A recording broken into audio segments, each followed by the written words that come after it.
আসসালামু আলাইকুম ওয়া রাহমাতুল্লাহ। আলহামদুলিল্লাহি রাব্বিল আলামিন ওয়াসসালাতু ওয়াসসালামু আলা রাসূলিহিল কারীম ওয়া আলা আলিহি ওয়া আসহাবিহি আজমাইন। আম্মা বা'দু ফাআউযু বিল্লাহি মিনাশ শাইতানির রাজীম। বিসমিল্লাহ উদখুলু ফিস-সিলমি কাফা। সম্মানিত দর্শক ও শ্রোতা, আজকের আলোচনার বিষয়বস্তু হচ্ছে ইরান ইসরায়েল যুদ্ধে প্রবাসী ভাই বোনদের জন্য কিছু বার্তা ও নসিহা।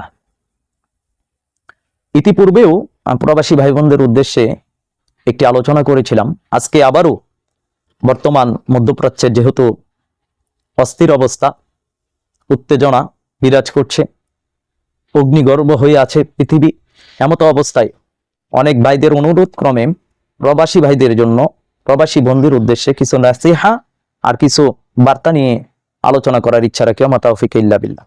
প্রথমেই বলবো, যে সমস্ত প্রবাসী ভাই বোনেরা মধ্যপ্রাচ্য সহ পৃথিবীর বিভিন্ন দেশে রয়েছেন, দোয়া করি আল্লাহ তাআলা আপনাদেরকে হেফাজত করুন, আপনারা নিরাপদে থাকেন, আবেগের বশবর্তী হয়ে বাহিরে যাবেন না, যতটুকু নিরাপদ থাকা যায় নিরাপদ থাকার চেষ্টা করবেন এবং আল্লাহ তাআলার কাছে সাহায্য প্রার্থনা করুন। এই বর্তমান সময়টা খুব একটা গুরুত্বপূর্ণ সময়, জাতিগত কিয়ামত পৃথিবীর দিকে দিয়ে আসতেছে। এজন্য আপনাদের আমাদের সকলের উচিত হচ্ছে বেশি বেশি করে ইস্তেগফার করা, বিগত জীবনের জন্য অনুতপ্ত হওয়া, লজ্জিত হওয়া, ইস্তেগফার করা। কারণ আল্লাহ তাআলা পবিত্র কোরআনুল কারীমের সূরা জুমার 39 নম্বর সূরা জুমারের 53 নম্বর আয়াতে আল্লাহ বলছেন, কুল ইয়া ইবাদিয়াল্লাযীনা আসরাফু আলা আনফুসিহিম লা তাকনাতু মির রাহমাতিল্লাহ ইন্নাল্লাহা ইয়াগফিরুয যুনুবা জামিআ ইন্নাহু হুয়াল গফুরুর রহিম। আল্লাহ তাআলা তার রাসূলকে বলুন, হে আমার বান্দাগণ, যারা নিজেদের উপর জুলুম করেছ, তোমরা আল্লাহর রহমত থেকে নিরাশ হইও না, নিশ্চয়ই আল্লাহ সমস্ত গুনাহ মাফ করে দেন, তিনি ক্ষমাশীল এবং পরম দয়ালু। আমরা যারা নিজেদের নফসের উপর জুলুম করেছি, আল্লাহ তাআলা আমাদেরকেই বলতেছেন, হ্যাঁ প্রবাসী ভাই ও বোনেরা, আমাদেরকে আল্লাহ তাআলা বলতেছেন, লা তাকনাতু মির রাহমাতিল্লাহ, তোমরা আল্লাহর রহমত থেকে নিরাশ হইও না। আল্লাহ তাআলার কাছে বেশি বেশি ইস্তেগফার করা দরকার এবং আল্লাহর দিকে ফিরে আসা দরকার। ওয়ানিবু ইলা রাব্বিকুম, তোমরা তোমাদের রবের দিকে ফিরে আসো। ওয়াসলিমু লাহু মিন ক্বাবলি আইয়াতিয়াকুমুল আযাবু সুম্মা লা তুনসারুন। আল্লাহ বলেন, তোমরা তোমাদের রবের দিকে ফিরে আসো এবং আত্মসমর্পণ করো তোমাদের কাছে আযাব আসার পূর্বেই। হে প্রিয় ভাইয়েরা, হে প্রিয় বোনেরা, আজকে পৃথিবীতে জাতিগত কিয়ামত একেবারে মাথার উপরে এসে গেছে। ভয়ঙ্করতম এক আযাব, ভয়ঙ্করতম এক যুদ্ধ, এটি যে জাতিগত কিয়ামত। এই যুদ্ধে যে পৃথিবীর 3 ভাগের 2 ভাগ মানুষ মারা যাবে। এজন্য ইস্তেগফার করুন, যে যেখানেই আছেন, খালেস দিলে আল্লাহ তাআলার কাছে ক্ষমা প্রার্থনা করুন, খালেস দিলে আল্লাহ তাআলার কাছে ক্ষমা প্রার্থনা করুন। যে কোনো সময় আমি আপনি মারা যেতে পারি, যে কোনো সময় আমাদের চক্ষু অন্ধকার নেমে আসতে পারে, যে কোনো সময় একটা মিসাইল আমাদের উপর আসতে পারে। কারণ এই পৃথিবীতে নির্যাতিত মানুষের কেউ চিন্তা করে না, তারা যে তাদের ক্ষমতার জন্য, তারা যে তাদের স্বার্থের জন্য এক একটা দেশকে ধূলিসাৎ করে দিচ্ছে। তাদের সামনে মানুষের দাম নেই, এই পশ্চিমাদের সামনে কুকুরের দাম আছে। তারা কুকুরকে লালন পালন করে, কিন্তু তারা মুসলমানদেরকে বোমা মেরে উড়িয়ে দেয়। তারা মানুষকে মারার জন্য এত ভয়ঙ্করতম পারমাণবিক বোমা তৈরি করেছে। গতকালকে পরে আমি আটকে উঠেছিলাম যে দেখলাম এক ধরনের মিসাইল তৈরি করেছে, যে মিসাইল মারার পরে মানুষের লাশ গলে যায়, কোনো চিহ্নই থাকে না। শুধু স্বার্থের জন্য, নিজের নেতৃত্ব আর কর্তৃত্বের জন্য আল্লাহর সৃষ্টি মানুষ, সেই মানুষকে এইভাবে মেরে দিল, হাওয়ার সাথে মিশে যাচ্ছে। এজন্য আমাদের উচিত তো আমাদের রবের কাছে ফিরে আসা। আমাদের উচিত তো হচ্ছে আমাদের রবের কাছে ফিরে আসা, যিনি আমাদের সৃষ্টি করেছেন, যিনি ছাড়া আমাদের আর কেউ নেই, তিনি আমাদের উত্তম অভিভাবক। আল্লাহু ওয়ালিয়ুল্লাযীনা আমানু ইখরিজুহুম মিনাজ যুলুমাতি ইলান নূর। আল্লাহ যাদের অভিভাবক, আল্লাহ তাআলা তাদেরকে অন্ধকারের জীবন থেকে আলোর দিকে নিয়ে যায়। ওয়াল্লাযীনা কাফারু আউলিয়াহুমুত তাগুত ইখরিজুনাহুম মিনান নূর ইলাজ যুলুমাত। আল্লাহ তাআলা বলতেছেন, আর তাগুত যাদের অভিভাবক, কাফের যারা, তাদের অভিভাবক তো হচ্ছে তাগুত, আর তারা তাদেরকে আলোর জীবন থেকে, সুন্দর হেদায়েতের জীবন থেকে অন্ধকারের দিকে নিয়ে যায়, কুফরের দিকে, নিফাকের দিকে, ফিসকের দিকে নিয়ে যায়, সীমা লঙ্ঘনের দিকে নিয়ে যায়। হে প্রবাসী ভাই ও বোনেরা, আপনাদের উদ্দেশ্যেই আজকের এই নসিহা। ফিরে আসুন রবের দিকে, তওবা করুন, হালাল কামাই করার চেষ্টা করুন, আরাম ছেড়ে দেন। আহারে, এই দুনিয়ার জন্য, এই সন্তানের জন্য, এই বিবির জন্য, এই পরিবার পরিচালনের জন্য হারাম টাকা কামাই করছেন, হালাল কামাই করুন, হারাম ছেড়ে দেন। দুনিয়ায় আসল নয়। আজকে আপনি মারা গেলে কে আপনার পাশে থাকবে? আজকে দেখেন বিমান চলাচল বন্ধ হয়ে যাচ্ছে, সামনে আরো হয়ে যাবে। আমরা আগেই বলেছিলাম, কত ভাইদেরকে বলেছি প্রবাসে যাবেন না, দেশে থাকেন, দেশে কিছু করেন, পরিবার পরিজনের সাথে থাকেন, প্রয়োজনে ছোট্ট একটা ব্যবসা করেন, গাড়ি চালান, মজুরির কাজ করেন, তবুও নিজের বিবি বাচ্চার সাথে থাকেন। পাত্তাই দেয় নাই, শুনেই নি। অর্থের মোহে মানুষ অন্ধ হয়ে গেছে, নিজের বিবিকে রেখে চলে যাচ্ছে, নিজের সন্তানকে রেখে চলে যাচ্ছে। আহারে, অর্থই দুনিয়ার সব, টাকাই দুনিয়ার সব। একটা বিল্ডিং এ আপনার শান্তি এনে দিল, একটা গাড়ি আর একটা বাড়ি আপনাকে শান্তি এনে দিল। এটি কি জীবন?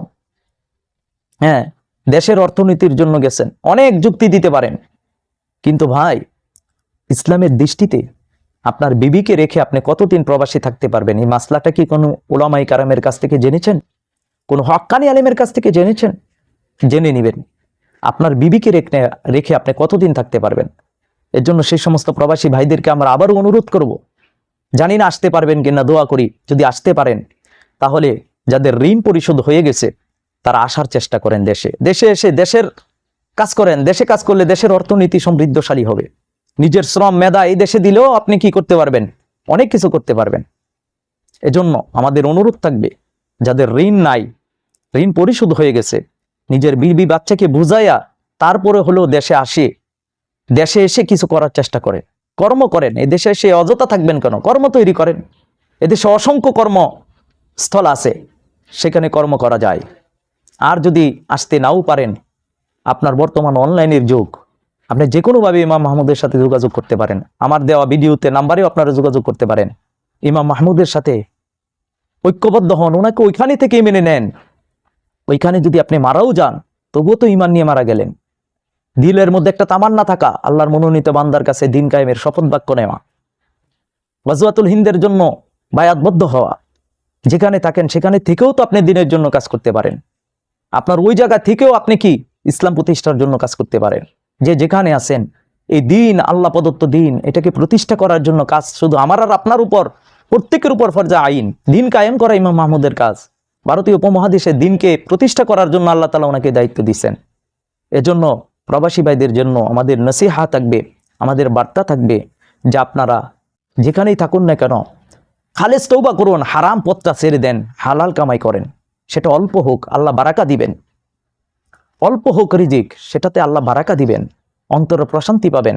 5 ওয়াক্ত সালাত আদায় করুন, রমজানের সিয়ামগুলো পালন করুন। মা বোনদের বলবো, পর্দায় থাকেন, হারাম পথ ছেড়ে দেন, হালাল বক্ষণ করার চেষ্টা করেন, ছেলে মেয়েগুলোকে হালাল খাওয়ানোর চেষ্টা করেন। আমরা জানি যে আপনারা হালাল রুজিক তালাশ করেন, হালাল ব্যবসা করেন, আপনারা হালাল থাকার চেষ্টা করেন। তবু আমাদের পক্ষ থেকে নসিহত থাকবে, সকল প্রকার হারাম বর্জন করেন। পৃথিবীর অবস্থা ভালো নয়। পৃথিবী আজ অগ্নিগর্ভ, যে কোনো সময় আমি আর আপনি মারা যেতে পারি। আসুন না মহান রবের কাছে তওবা করে ইস্তেগফার করে ফিরে আসি। আসুন না আল্লাহর মনোনীত বান্দাদের কাফেলায় ঐক্যবদ্ধ হয়ে যায়। আসেন না দিন কায়েমের স্বপ্ন দেখি। আর কত এই দুনিয়ার পিছে ছুটবেন পাগলা ঘোড়ার মতন? আরে আর কত ছুটবেন? এখনো কি সময় আসে নাই রবের পথে ফিরে আসার? এখনো কি সময় আসে নাই দিনের পথে ফিরে আসার? এখনো কি সময় আসে নাই আপনার সৃষ্টিকর্তার দিকে ফিরে আসার? এখনো কি আখিরাতকে গোছানোর চেষ্টা করবেন না? দুনিয়াতে তো অনেক কিছু করেছেন, বিল্ডিং করেছেন, জমি জমা ক্রয় করেছেন, কবরে থাকার জন্য কিছু সঞ্চয় করেন। ওই পরপারে যে থাকতে হবে, আখিরাতের ঘরটাকে কিভাবে সাজাবেন, সেখানে কিভাবে থাকবেন, কিছু আমল তো করা দরকার। আর কত ঘুমিয়ে থাকবেন? আর কত ঘুমের ভান করবেন? ঘুমন্ত ব্যক্তিকে জাগ্রত করা যায়, যে ঘুমের ভান ধরে আছে তাকে ভাই জাগ্রত করা যায় না। এজন্য আসুন আমরা ইস্তেগফার করি, আমরা ফিরে আসি আমাদের রবের পথে, ফিরে আসি দিন কায়েমের পথে, আনুগত্য করি ইমাম মাহমুদের, আনুগত্য করি আল্লাহর মনোনীত বান্দাদের। দোয়া করি যেখানেই থাকুন না কেন ভালো থাকুন, সুস্থ থাকুন, নিরাপদে থাকুন। আপনাদের জন্য আমাদের অন্তরে মায়া আছে, ভালোবাসা আছে বিদায় আপনাদের নিয়ে আমরা ফিকির করি, আপনাদেরকে দিক নির্দেশনা দিই। লাস্টে একটা কথাই বলবো, যখন বাচ্চা পানি আসে, জোয়ারের পানি আসে, তখন বাচ্চা মনে করে সেটা খেলা করার জিনিস, সেখানে কিন্তু সে যায়। সচেতন মানুষ যারা জানে যে বাচ্চা এই পানিতে পড়ে মারা যাবে, তারা কিন্তু তাকে সেই পানিতে যেতে দেয় না, আটকিয়ে দেয়। দেখবেন আমাদের এখানে মোম আছে, লাইট আছে, ওইখানে বাচ্চা কিন্তু হাত দিতে চায়, সে মনে করে এটা খেলার বিষয়। আসলে এটা খেলার জিনিস নয়। এখানে হাত দিলে যে হাত পুড়ে যাবে সে হয়তো বুঝে না, তার হয়তো সেই জ্ঞান নেই। কিন্তু যার জ্ঞান আছে, তার চোখের সামনে যদি কেউ আগুনে হাত দিতে চায়, সে কিন্তু তাকে বাধা দেয়, তাকে হাত দিতে দেয় না। এজন্য আজকে দুনিয়ার পিছনে ছুটে আপনারা ভুলে গেছেন এবং আপনারা বুঝতেছেন না আপনারা কোন পথে হাঁটতেছেন। যারা কোরআন সুন্নাহ নিয়ে পড়াশোনা করে, যারা আল্লাহ তাআলাকে ভয় করে, তারা দেখে যে আপনারা বা শিশু বাচ্চার মতন, অবুঝ বাচ্চার মতন আপনারা যে পথে ছুটতেছেন, এটা ভয়ঙ্কর এক পথ, দিন শেষে কিছুই পাবেন না। এজন্য যাই করেন না কেন, কর্ম করার তালাশে গেছেন, কিন্তু হালাল কর্ম করেন। একটা মানুষ বেঁচে থাকার জন্য এত বেশি রিজিকের প্রয়োজন হয় না। পাখির দিকে তাকান না, দিন শেষে তারা ভরা পেটেই কিন্তু বাসায় ফিরে আসে। সকালবেলা খালি পেটে বের হয়, তাদেরকে কিন্তু কেউ খাবার দেয় নাই, আল্লাহ তাআলাই দিচ্ছেন, তাদের পেট কিন্তু উদর ভর্তি করেই কিন্তু তারা বাসায় ফিরে আসে। এত বড় উট, এত বড় প্রাণী যদি, তিমি যদি খাবার পেতে পারে, আমি আর আপনি মানুষ, আমাদের আর খাবারের কতটুকু দরকার? আমাদের জন্য আল্লাহ তাআলা রিজিক রাখছেন। শুধু রিজিকের পিছনে পাগলের মতন না ছুটি, একটু হুঁশে আসি, একটু চিন্তা করি, একটু ফিকির করি, একটু চিন্তা করি, একটু ফিকির করি, দিন কায়েমের চিন্তা করি। আল্লাহ আমাকে মানুষ হিসেবে সৃষ্টি করছেন, আরে এই দিন কায়েমের কাজ তো আমার উপরও ফরজ। দিনকে প্রতিষ্ঠা করা, দিন কায়েম বলতে আমি বলছি ইসলামকে প্রতিষ্ঠা করা, দুর্বল ইসলামকে শক্তিশালী করা। এই শক্তিশালী করার জন্য আল্লাহ ইমাম মোহাম্মদ হাবিবুল্লাহকে দায়িত্ব দিয়েছেন। ওনার মাধ্যমে আমরা ঐক্যবদ্ধ হয়ে ভারতীয় উপমহাদেশে দিনের হককে, সত্য দিনকে প্রতিষ্ঠা করার জন্য কাজ করা লাগবে। আপনারাও আমাদের এই সাথে এই কাজে অংশগ্রহণ করতে পারেন। প্রবাসী থেকেও আপনারা যোগাযোগ করতে পারেন, আপনারা সেখানে থেকেও ইস্তেগফার করতে পারেন। ইমাম মোহাম্মদের কাছে ইস্তেগফার, অনেক প্রবাসী ভাইরাই ইস্তেগফার পড়েন, তওবা করেন। সুতরাং আপনাদেরকেও আমরা বলবো, আসুন ঐক্যবদ্ধ হন দিন কায়েমের কাফেলায়, ঐক্যবদ্ধ হই আল্লাহর মনোনীত বান্দার কাফেলায় ফিরে আসি, এবং সামনের দিন আরো ভয়ঙ্কর হয়ে যাবে। এজন্য সেটি থেকে বাঁচার জন্যই তো আল্লাহ তাআলা, ইমানের নিরাপত্তা দেওয়ার জন্যই তো আল্লাহ তাআলা তার মনোনীত বান্দাদের পাঠিয়েছেন। আসুন আমরা ফিরে আসি এবং খালেস তওবা করি। আল্লাহ তাবারক ওয়া তাআলা আমাদেরকে খালেস তওবা করার এবং দিন কায়েমের পথে অটল আর অবিচল থাকার তৌফিক দান করুন। আমিন ইয়া রাব্বাল আলামিন। আসসালামু আলাইকুম ওয়া রাহমাতুল্লাহ।